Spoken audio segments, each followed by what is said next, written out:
సంక్రాంతి అదిరిపోయింది సంక్రాంతి.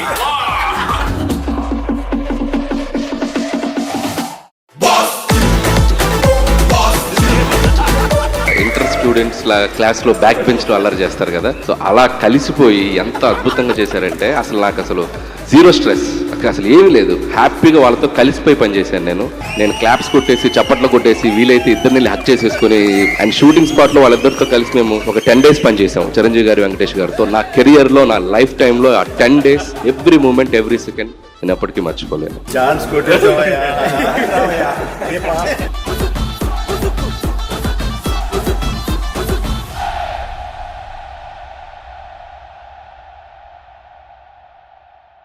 అస్సలు ఈసారి మాత్రం మీరు ఎటువంటి, ఎందుకంటే ఈ సినిమా ఫ్యామిలీస్ ఎక్కువ వచ్చి చూడాలి. Ticket prices don't cross the limits. What is the reasonable, ఆ రీజనబుల్లే పెట్టండి అని మరీ చెప్పారు. అందుకనే మన పాత సంక్రాంతితో పోలిస్తే అయ్యే ఉన్నా అయ్యే పెట్టాం, దాని నుంచి ఎక్కువ చేసింది ఏం లేదు. సూపర్.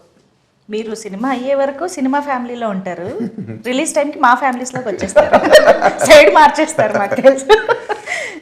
సో ఇంతకీ ఈ సినిమా తర్వాత ఏం గిఫ్ట్ ఇవ్వబోతున్నారు అనిల్ గారికి? ఈసారి ట్రెండ్ మార్చాడండి మా వాడు. ఓహో, ఇప్పుడు ఈ సినిమా పెద్ద బ్లాక్ బస్టర్ అవుతుంది ఎలానో, ఆయనే నాకు కార్ కొనిస్తాను. ఇదేదో బాగుంది. ఓకే, కొత్త ట్రెండ్ ఇది. అదే కదా, మీరే స్టార్ట్ చేస్తున్నారు. నేను ఇస్తాను, ఆయన తీసుకుంటున్నాడు. ఓహో, మీరు ఇస్తానని లేదా? ఇవ్వమని అన్నారండి. యుఎస్ 1 million ప్రీమియర్ కొడుతుంది అని చెప్పాడు ముందు, ఎప్పుడు ఒక 1 month ముందు. నేను ఎక్సైట్ అయిపోయి కొడితే నీకు మంచి కార్ ఇస్తా అన్న. నేనేదో ఎక్సైట్మెంట్ లో అన్నా, ఇది 1 million అవుతుంది ఇప్పుడు కార్ ఏది అంటున్నాడు. ఇవ్వాలి కదండి, మాటే కదా. బుకింగ్ చేశారో లేదో? మా డైరెక్టర్ మాట నిలబడతాడు.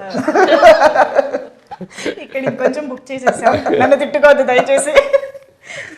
అంటే టికెట్ ప్రైసెస్ విషయంలో అయితే సంక్రాంతికి వస్తున్నాము, లాస్ట్ సంక్రాంతి సినిమాలతోనే సేమ్గా ఉంటుందని అంటున్నారు. కానీ ఇక్కడ నాకు ఇంకో డౌట్ వచ్చిందండి, సంక్రాంతికి వస్తున్నాం ఈజ్ ఆల్సో ఫ్యామిలీ ఆడియన్స్కి బాగా నచ్చే జానరా సినిమా.